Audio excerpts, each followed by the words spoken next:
Each month, my team and I study industry trends and highlight 10 opportunities for consulting and service businesses. Here's a quick preview of this month's topics: white-collar hiring, personal fitness, remote work, nonprofits, guess what? New AI-related professions, ChatGPT and Legal, AI for government, AI and digital advertising, B2B marketing, sales and analytics, and Google Privacy Sandbox.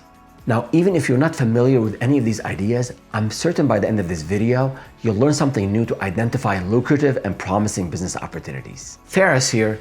I want to start this video with some context about the job market. See, 3 years ago, many companies were laying off staff in the face of shutdowns and uncertainties during the early days of COVID. This trend reversed into breakneck hiring just a year later. And then we started to see massive layoffs, deep job cuts across many sectors less than a year after that. Many people seeking white-collar jobs are facing tremendous challenges. They're facing an uphill battle. This article details the specific demands many companies are making on interviewees. For example, this one job seeker, they were asked to prepare, create, present, and debate a content strategy across all the company's channels, essentially free consulting for the company. So basically, they decided to leave, to pull out of this job interview process and become a freelance marketer. Good for them. Something to consider is that during these hiring trends, when we're seeing peaks and valleys in hiring, when we're seeing ups and downs, and there's a lot of uncertainty, actual on-the-ground need for skilled resources and service providers may remain constant industry-wide. See, today, a lot of companies are hesitating to bring on full-time people in sales, marketing, HR, etc., but they might be less reluctant to bring in contract support.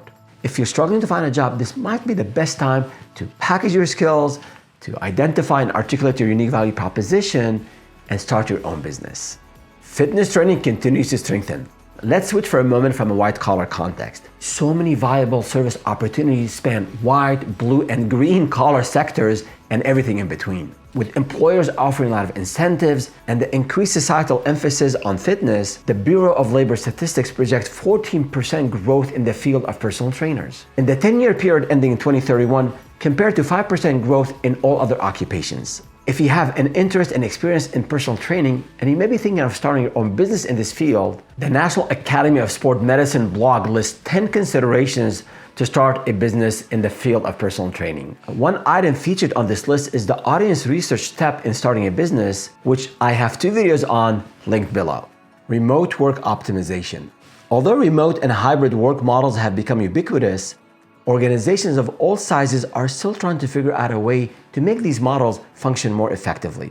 Recent articles on HR Digest have addressed this topic. If you have experience in HR or operations and some specific knowledge pertaining to remote work, you're likely to be in a great position to consult with these organizations on policies, systems, processes, and training to help them optimize both employee happiness and company profitability. Should your startup be for profit or nonprofit? In most business discussions, for-profit is assumed, but there's a parallel world of organizations that don't operate for profit, yet they have to operate as a business. This HBR article highlights that the lines between for-profit and nonprofit startups have become blurred, specifically with the social impact beyond profit that have become a priority for a lot of organizations. A nonprofit business can have an impact on a cause that you care for, something that you're passionate about. At the same time, it has to be run as a business, including business planning, marketing, top client acquisition, back office, HR, all of those aspects of running an effective business, which seems to be attractive to some founders, including 3 founders I recently spoke with, and one of them just graduated from Harvard Kennedy School, but they're very passionate about a cause and they want to run a very successful business, and they're going the route of nonprofit. If you like this video, let me know by clicking on the like button and subscribing to this channel. New opportunities in, guess what? AI. Yes, new opportunities in AI, prompt engineering, and ethics. Let's switch gears into AI and consider 2 of the 7 emerging AI-related jobs listed in this Inc. article. Where there are job opportunities, usually they're business opportunities for consulting and service providers.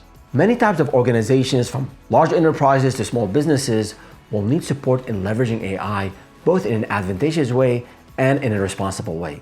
If you're honing your skills at prompt writing and AI implications around ethics, you're likely to have an opportunity to start a consulting business that will be sought after. ChatGPT and Legal. One of the professions that this Inc. article cites as forever changed by ChatGPT is law. With the vast amount of textual data that attorneys need to reference and analyze, it's logical that ChatGPT and other large language models will make inroads in the legal field. Many law firms may be struggling in making the best of AI technology and how they apply to their practice. If your experience straddles these two fields, you can offer a new service that few other people are offering. AI for government.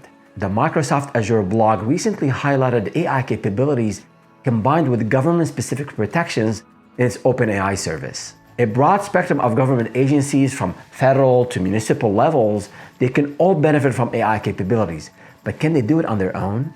Now, even if large consultancies, the McKinseys of the world, the PwCs of the world, the Accentures of the world, even if they're offering these services and they are expert on these platforms, there are likely to be untapped opportunities that you can cultivate. Maybe you've worked with local and state government agencies, not with federal. Maybe you have developed an expertise that a specific government agency is looking for.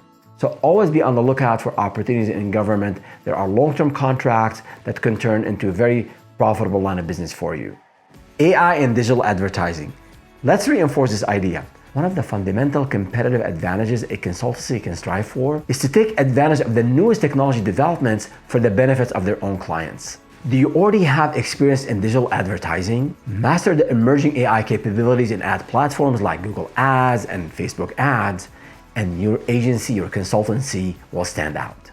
Leveraging demographics and business level data for personalization, sales, and marketing. This AdWeek article outlines a solution that publishers and enterprise websites can use to leverage demographic and the so-called firmographic or company level data. There are a lot of good uses for this type of data. For example, you can build more specific audiences, more targeted audiences, and command higher per view advertising fees. Also, you can use this data to personalize user experience on websites.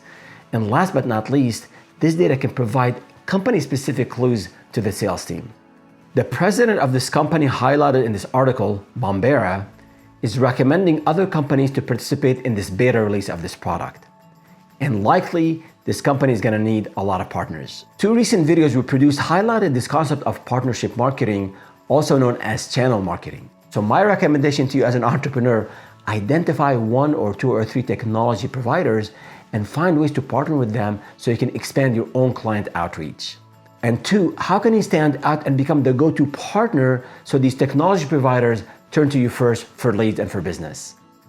Google Privacy Sandbox. Continuing in the digital marketing space, the disappearance of third-party cookie support in the Chrome browser will have significant impact on digital advertising as we've known it for years.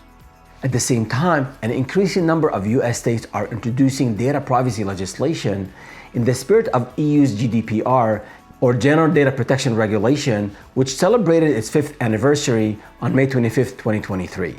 Digital marketers who have a solid understanding of this evolving regulatory and technological landscape are likely to be in a very good position to offer unique services that many companies are in need of. There you have it. Thank you for watching. If you found this video useful, leave us a comment, click the like button, and subscribe to this channel. And if you have a detailed question, don't hesitate to go to startupwithferris.com and submit the Ask Ferris form.